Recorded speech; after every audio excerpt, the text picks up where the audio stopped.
Vamos para o quadro Panorama Bíblico, e dentro deste quadro nós estamos estudando sobre escatologia bíblica, sobre os acontecimentos futuros.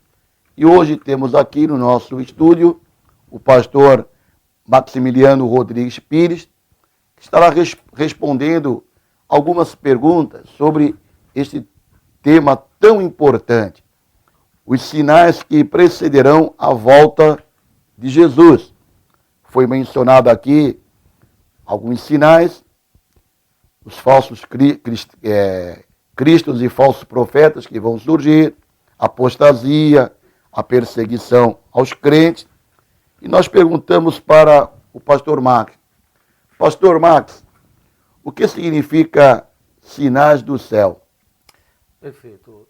A paz do Senhor a todos os irmãos, que Deus nos abençoe, que o Espírito Santo esteja nos guiando nas nossas respostas e nos nossos raciocínios. Então, dando até continuidade à pergunta ontem dos sinais que precederiam a volta de Jesus, então o pastor ele foi bem incisivo, bem enfático, e nós temos aqui, como o irmão acabou de perguntar, sinais do céu. Então Jesus, ele alerta que antes da sua vinda haveriam sinais, vários sinais. Então nós temos um texto bíblico de referência, Lucas capítulo 21, versículo 11, que fala assim: e haverá em vários lugares grandes terremotos, fomes e pestilências, e haverá também coisas espantosas e grandes sinais do céu.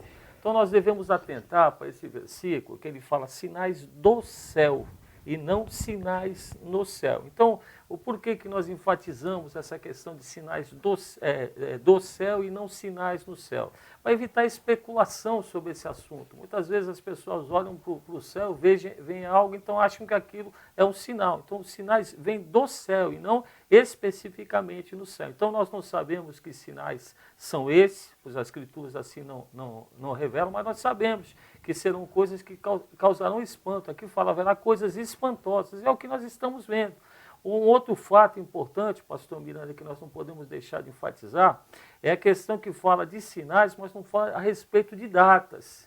Então não tem base bíblica para nós começarmos a estipular datas, como nós temos aí muitas doutrinas heréticas que acabaram caindo em descrédito por causa disso. Temos várias, nós temos a última aí de uma denominação que já está prevendo para 2034 a volta de Jesus Cristo. Então ela vai em duas situações aí. Essa matemática, essa seita, ela usa muito essa matemática, uma matemática que não é bíblica. Primeiro porque a Bíblia não é um livro de matemática, não é uma ciência exata, não é um livro puro e simplesmente que você tem exatidão de tudo ali, A mais B, prova, você tem que ter unção do Espírito para poder estar interpretando. Então essa matemática para 2034, eles contam o quê?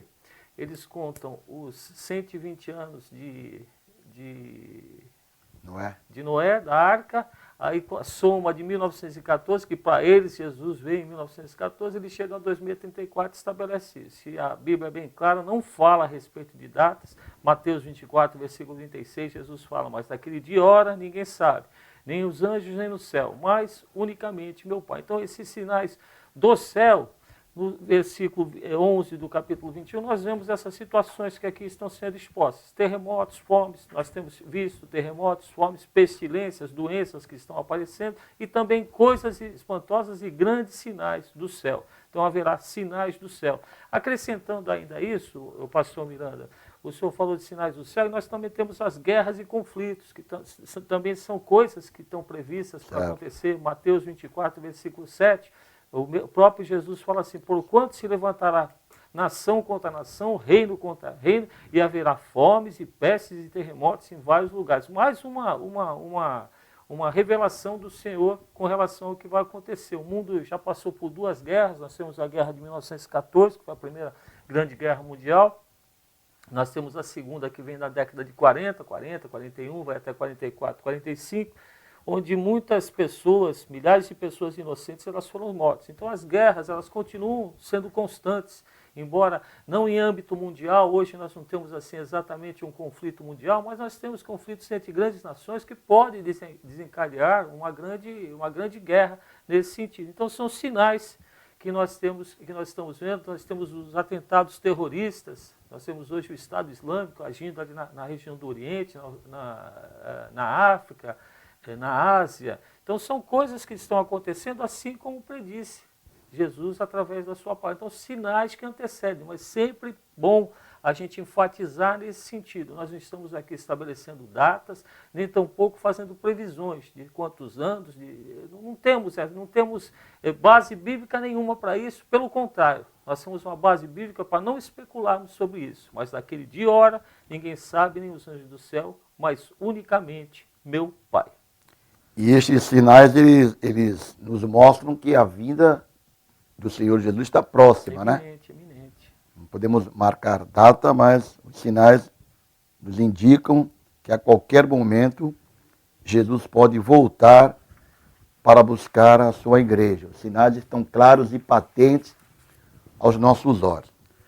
Pastor Max, nós sabemos que existem 3 interpretações escatológicas, interpretações que falam sobre o arrebatamento da igreja, se posicionam o arrebatamento da igreja. Existe aquela interpretação chamada pré-tribulacionista, uma outra chamada meso-tribulacionista, ou mid-tribulacionista, e também a pós-tribulacionista. Qual seria a interpretação escatológica mais coerente? O irmão poderia nos citar o que o nosso credo fala alguma coisa a respeito sobre a interpretação escatológica concernente ao arrebatamento? Perfeito, pastor Miranda. Esse é algo que nós temos que abordar com muito carinho, elucidar bem essa questão, a nossa postura. O irmão, o pastor, ele citou o pré-tribulacionismo, ou seja, ocorrerá antes da tribulação, o arrebatamento. O meso-tribulacionista, ou seja, que ocorrerá na metade da tribulação, dos 3 anos e meio. E o pós-tribulacionismo, a crença que ocorrerá ao final da tribulação, passando a tribulação.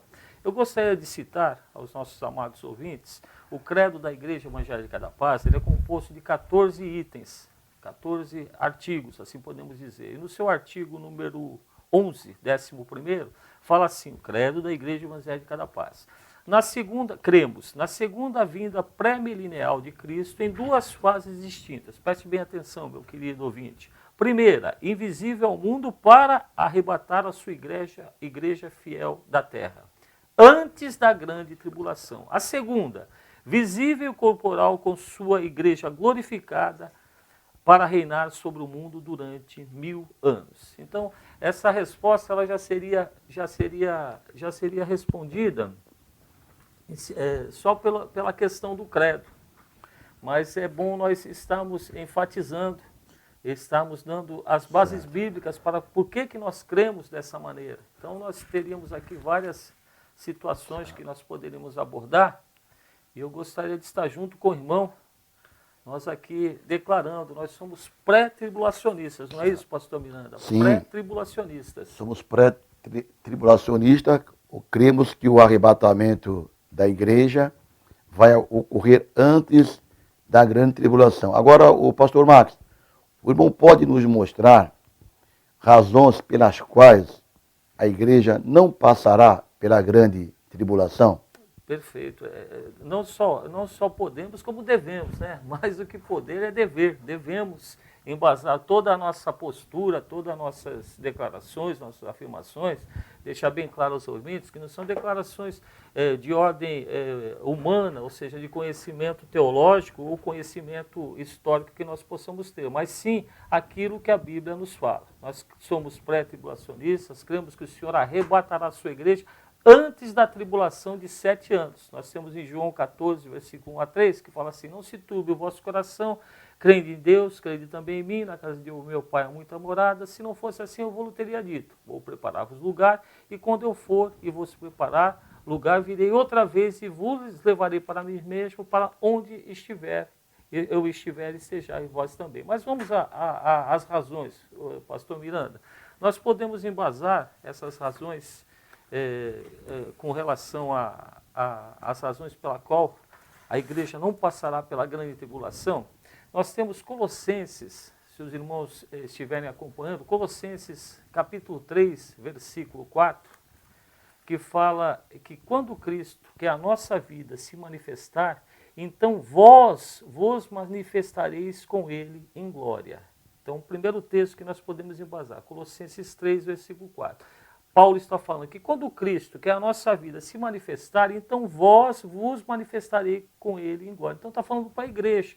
Obviamente, isso só será possível o quê? Se antes a igreja tiver ido ao seu encontro, para poder se manifestar com o nosso Senhor Jesus Cristo. Mas nós temos mais um texto, ainda dentro dessa aplicação, Zacarias capítulo 14, versículo 4 e 5.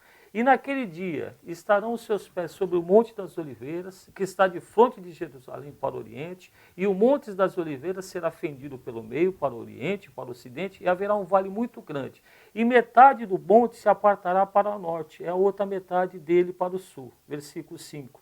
E fugireis pelo vale dos meus montes, pois o vale dos meus montes chegará até Azel. E fugirei assim como fugisse diante do terremoto, no dia de Uzias, rei de Judá. Então virá o Senhor meu Deus e todos os santos contigo. Então, está bem claro aqui, isso só será possível se antes a igreja tiver ido ao encontro de nosso Senhor Jesus Cristo. O texto que o irmão acabou de ler está falando sobre a segunda vinda visível, né? Exatamente. Vai implantar o seu reino. O reino milenial, o término da grande tribulação. Então, nós vamos abordar esses assuntos com mais ênfase, com mais detalhes na sequência. Nós estamos apenas fazendo podemos assim dizer, um preâmbulo para nós entrarmos exatamente nessa parte da escatologia. Então, nós estamos falando no arrebatamento da igreja antes da grande tribulação. Nós sabemos que a grande tribulação são 7 anos, 3 anos e meio, e de governo, talvez assim indicam uma paz, os 3 anos e meio seguintes da perseguição, onde estarão atuando o falso profeta, o anticristo e a própria besta. Então vem Jesus, junto com a sua igreja, para poder assim implantar o reino milenial. Mas nós temos vários outros versículos bíblicos que nós podemos assim falar. Nós vemos em Apocalipse capítulo 19, versículos 7 a 9, que fala assim: regozijemos, uma visão de João, regozijemos e alegremos-nos e demos-lhe glória, porque vindas são as bodas do Cordeiro, e já sua esposa se aprontou, e foi-lhe dado que se vestisse de linho fino puro, e resplandecesse, porque o linho fino são as justiças dos santos. E disse-me: escreve, bem-aventurados aqueles que são chamados à ceia das bodas do Cordeiro. E disse-me: estas são as verdadeiras palavras de Deus. Então, o arrebatamento, nós vemos que é algo iminente. O próprio Senhor Jesus Cristo diz que virá como um ladrão. Nós já lemos um texto, Mateus 24, 42 também fala sobre isso. Se o arrebatamento fosse pós-tribulacional, ou seja, após a tribulação, ele seria facilmente determinado. Haveria condição de se dar a data, porque nós vemos lá em Daniel, capítulo 9, versículo 27, que fala sobre isso, fala sobre a semana de anos, que será a grande tribulação. Então, pensamos assim: se você já tem a tribulação, você sabe, 7 anos, então 7 anos depois acontece o arrebatamento. Então, contradiz totalmente aquilo que a palavra de Deus assim nos fala, que do dia e a hora ninguém sabe. Então, nós temos que tomar muito cuidado com relação a isso, nós temos que tratar com muito carinho. Nós respeitamos todas as posições, nós estamos aqui querendo criar uma discórdia com quem quer que seja, mas estamos embasando na Bíblia Sagrada, o que a Bíblia nos indica. Então esse é o caminho que nós devemos seguir. Nós também lá encontramos, né, como o pastor falou, em Apocalipse capítulo 19, do versículo 11 em diante, quando o Senhor Jesus Cristo vem com a igreja sobre a besta e o falso profeta. No final da grande tribulação, lá no capítulo 19, né? No início do capítulo fala sobre as bodas do Cordeiro. A igreja está no céu, nas bodas do Cordeiro, e no final da grande tribulação, Jesus voltando com a sua igreja para poder, sobre o falso profeta e sobre o anticristo. Então, se o Senhor Jesus está voltando com a igreja, é porque a igreja já foi arrebatada. Vem com então, santos. nesse período que aqui na Terra está acontecendo a grande tribulação, nós então vemos que a igreja está no céu. E também temos lá em Judas, né? Judas, versículo 14 e 15, também nos mostra que quando Jesus volta para estabelecer o seu reino, após o período de 7 anos da grande tribulação, a igreja vem com o Senhor Jesus, porque ela já está no céu. Diz assim o texto bíblico: e destes profetizou também Enoque, o sétimo depois de Adão, dizendo: eis que é vindo o Senhor com milhares de seus santos, para fazer o juízo contra todos e condenar dentre eles todos os ímpios, por todas as suas obras de impiedade, que impiamente cometeram, e por todas as duras palavras que ímpios pecadores disseram contra ele. Verdade. Então, está bem claro, nós podemos enfatizar bem essa questão com os seus santos. Com os seus santos é a igreja, aqueles que foram separados para seguir o caminho do Senhor. E ainda nesse assunto, pastor Miranda, a gente entende que é necessário que haja o quê? A retirada da igreja para que se inicie essa grande tribulação.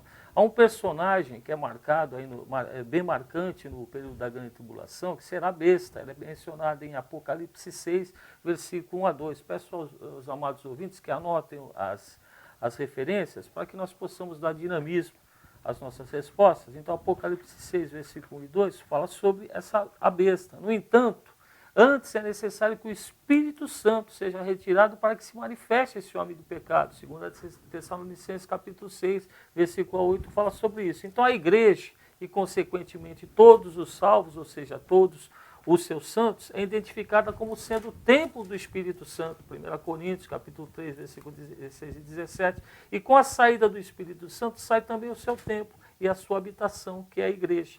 Ainda nesse assunto, pastor Miranda, eu gostaria que o irmão enfatizasse, nós temos algumas tipologias no Antigo Testamento. É bom nós passarmos isso para os nossos amados ouvintes, que às vezes as pessoas leem o Antigo Testamento, o Antigo Testamento não tem nada a ver com o que nós estamos vivendo. Tem muito a ver, meus irmãos. Nós temos que ter entendimento do Antigo Testamento para podermos aplicar o Novo Testamento através das profecias, e nós chamamos de tipologia da igreja no Velho Testamento. Então elas nos mostram que não passará pela grande tribulação. Então é bom enfatizar que tipologia, ou seja, tipos, são pessoas, objetos ou eventos do Antigo Testamento que servem o quê? De representação, simbologia espiritual de pessoas no Novo Testamento. O pastor poderia citar alguma dessas tipologias que nós vemos no Antigo Testamento que podem ser aplicadas nessa questão da grande tribulação?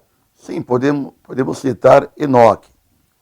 Enoque representa a igreja arrebatada. Ele andou com Deus e foi arrebatado para não ver a morte, que viria com um dilúvio iminente. Um outro tipo que podemos mostrar aqui é Noé. Noé entrou na arca antes do dilúvio, sendo poupado do juízo, e voltou a pousar na terra após o dilúvio ter passado. Do mesmo modo, a igreja entrou, ou creu em Cristo, e será poupada do juízo da grande tribulação, que vai ser destinado aos judeus e gentios impenitentes. E a igreja voltará à terra com Cristo, após o fim da grande tribulação.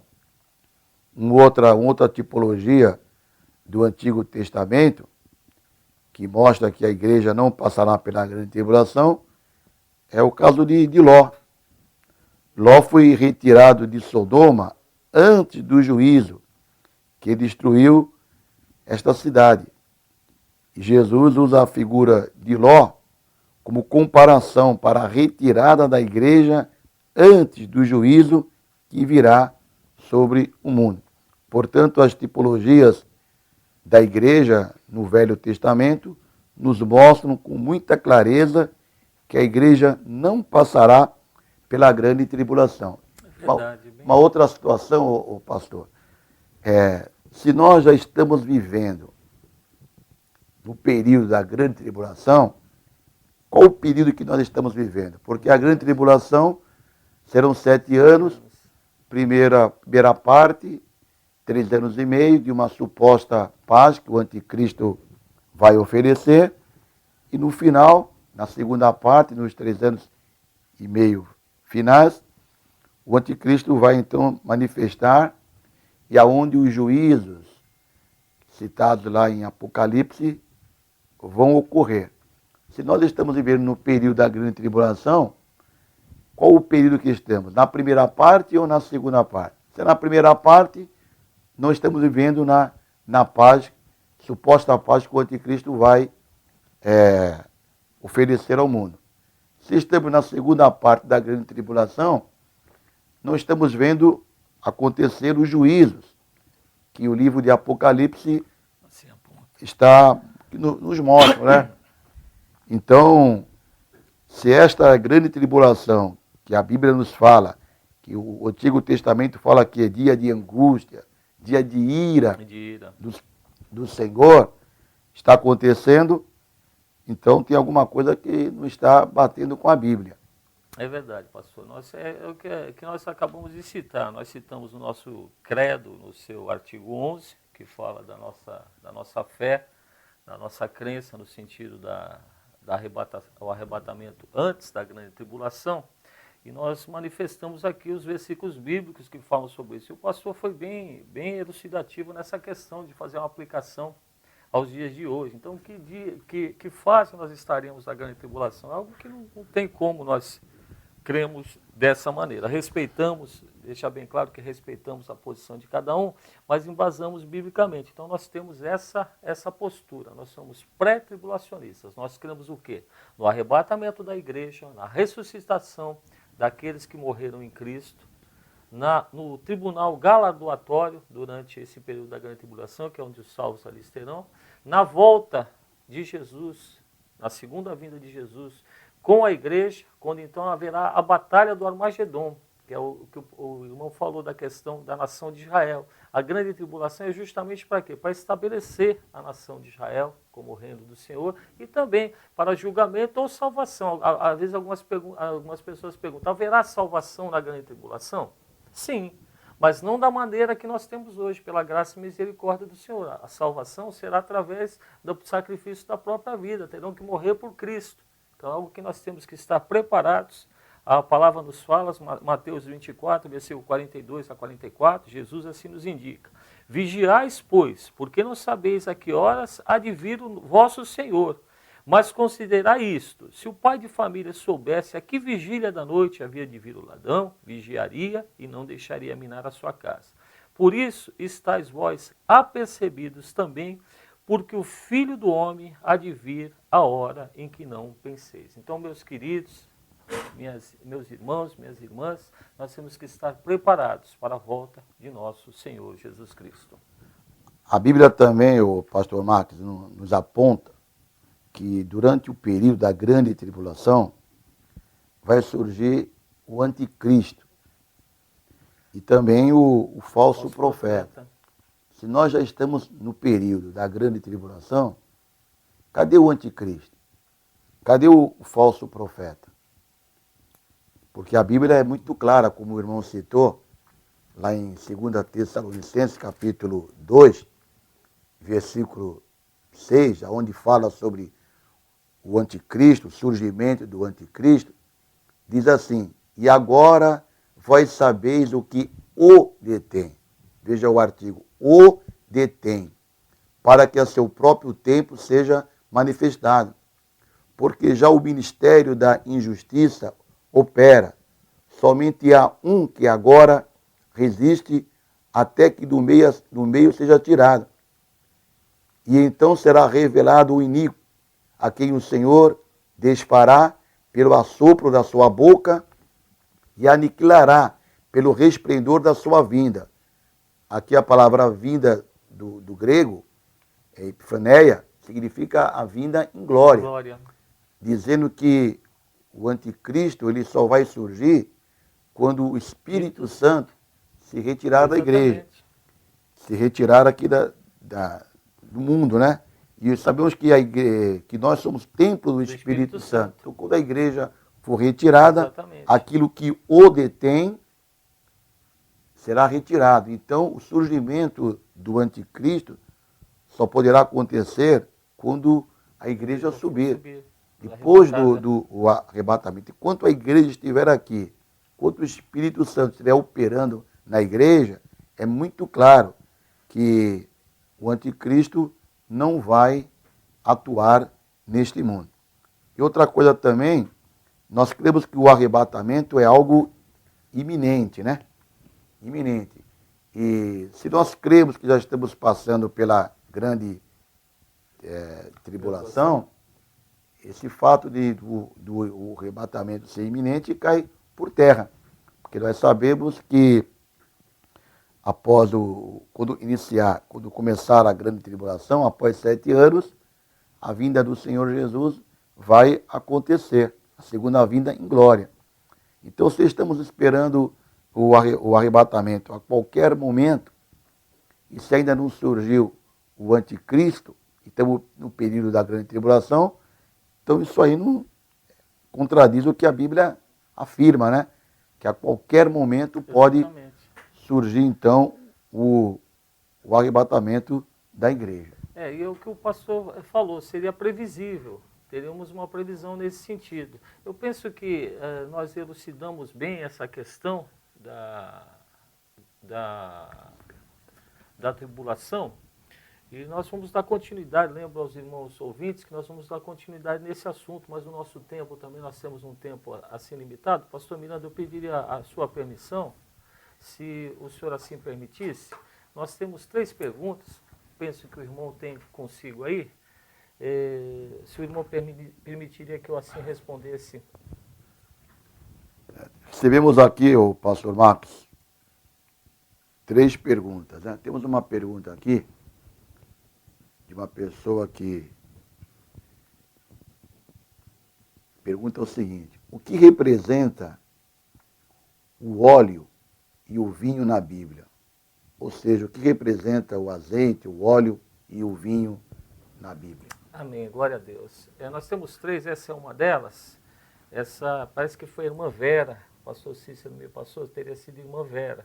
Ela pergunta o que representa o óleo, penso que seja o azeite e o vinho na Bíblia. Eu gostaria de citar essa irmã Vera, uma passagem do livro de Joel, capítulo 2, versículo 18 e 19, que fala assim: então o Senhor se mostrou zeloso da sua terra, compadeceu-se do seu povo e respondendo-lhe disse: eis que vos envio o cereal e o vinho e o azeite, e deles sereis fartos, e vos não entregarei mais ao opróbrio entre as nações. Então eu acrescento a essa pergunta da irmã também a questão do trigo. O trigo aqui, quando nós estamos interpretando, ele é o cereal que significa fazer o pão. E simbolicamente na Bíblia, o pão ele representa a palavra do Senhor e o próprio corpo de Jesus que foi moído na cruz do Calvário por cada um de nós. Então, quando nós falamos de pão, nós falamos do corpo de Jesus e da própria palavra, o pão da vida. E Jesus é a própria palavra. João capítulo 1, versículo 1 fala: no princípio era o verbo, ou seja, a palavra, e o verbo, a palavra, estava com Deus, e a palavra, o verbo, era Deus. Então o verbo se fez carne e habitou entre nós. Então nós vemos o pão representando o próprio Jesus, o corpo de Jesus e a palavra de Jesus. Já o vinho, que é a pergunta que a irmã faz, é bom nós esclarecermos que a questão do vinho no símbolo da Bíblia é o símbolo de uma alegria espiritual. Deixar bem claro que não, nós estamos falando aqui de uma bebida, vinho em si, mas nós estamos falando do simbolismo, que significa alegria espiritual, porque representa o sangue de Jesus. Marcos 14, versículo 23 e 24, quando Jesus estabelece a ceia, ou seja, a nova aliança, e tomando o cálice e tendo dado graças, deu-lhe, todos beberam dele, e disse-lhes: isto é o meu sangue, o sangue do Novo Testamento, que por muitos é derramado. Então nós temos motivos para nos alegrar através de nosso Senhor Jesus Cristo. Então dizemos que o vinho é alegria espiritual. Por quê? Porque o Senhor Jesus fez grandes coisas, nos tornou povo de Deus e o nosso nome está escrito no livro da vida. Então o vinho, simbolizando o sangue de Jesus, nos dá essa alegria. O azeite, que a irmã aqui fala óleo, talvez seja azeite, representa o que? A unção do Espírito Santo. nós temos várias passagens bíblicas que nos indicam que o azeite representando o Espírito Santo. O Espírito Santo, ele atua em pelo menos 4 áreas da nossa vida. Ele trabalha o quê? Para que o homem se converta, João 16, versículo 8, e quando ele vier, convencerá o mundo do pecado e da justiça e do juízo. Envia poder sobre a igreja, Atos 1, versículo 8, mas recebereis a virtude do Espírito Santo que há de vir sobre vós, e ser-me-eis testemunha, tanto em Jerusalém como em toda a Judéia e Samaria e até os confins da terra. Opera dons espirituais, 1 Coríntios 12, versículo 11, e o último, quebra os julgos, Isaías 10, versículo 27. Acontecerá naquele dia que a sua carga será tirada do teu ombro e o teu jugo do teu pescoço, e o jugo será despedaçado por causa da unção. Então, respondo à irmã Vera, a questão do azeite, o Espírito Santo, o vinho, alegria espiritual, símbolo da alegria espiritual que nós temos através do sangue de nosso Senhor Jesus Cristo. Temos uma outra pergunta aqui, da Tânia. A Tânia pergunta, pastor, o que diz a Bíblia a respeito de tatuagem e piercing? Perfeito. Eu penso que a Tânia, ela solicitou até a questão da tatuagem. Eu acabei acrescentando aqui a questão dos piercing. Então, nós vemos no Velho Testamento, nós temos uma ordenança de Deus com relação aos israelitas. O texto de Levítico, capítulo 19, versículo 28, fala assim: pelos mortos não darei golpes na vossa carne, nem fareis marca alguma sobre vós. Eu sou o Senhor. Então, o que nós podemos responder? Apesar os crentes, nós não estarmos sob a lei do Velho Testamento nos dias de hoje, Romanos 10, versículo 4, Gálatas 3, versículo 23, Efésios 2, 15, Paulo é bem enfático nesse sentido. Mas só o fato de ter havido essa ordem contra essa marca, não seria uma tatuagem, mas representa a tatuagem nos dias de hoje, ela já nos deveria fazer pensar sobre essa questão. Em relação a tatuagens e os piercings, é sempre bom nós verificarmos se a Bíblia nos dá essa condição com honestidade e sem consciência, se nós podemos pedir a Deus que abençoe e use essa atividade em particular. Nós temos um texto que Paulo fala em 1 Coríntios 10, versículo 31, portanto, quer comais, quer bebais ou façais qualquer outra coisa, fazei tudo para a glória de Deus. Então a Bíblia, ela não se coloca condenando, mas também ela não dá razão a isso. Agora, um princípio importante para nós elucidarmos tudo isso, nas Escrituras, a respeito desses casos, sobre o qual a Bíblia não lida especificamente, é nós fazemos como Paulo fala, Romanos 14, versículo 23. Mas aquele que tem dúvida, se come, está condenado, porque não come por fé. E tudo que não é de fé é de pecado. Então, se tem dúvidas, não devemos fazer. Terminando com o texto de 1 Coríntios 6, versículo 19 e 20, que nós já falamos. Ou não sabeis que o vosso corpo é o templo do Espírito Santo que habita em vós, proveniente de Deus, e que não sois de vós mesmos? Porque fostes comprados por bom preço, glorificais, pois, a Deus no vosso corpo e no vosso espírito, os quais pertencem a Deus. Então, esta é a grande verdade. Deve sempre pesar no que fazemos e até onde podemos ir em relação aos nossos corpos. Se nossos corpos pertencem a Deus, então nós devemos sempre nos certificar se aquilo que nós estamos fazendo é da permissão do Senhor. Amém? Tem uma outra pergunta,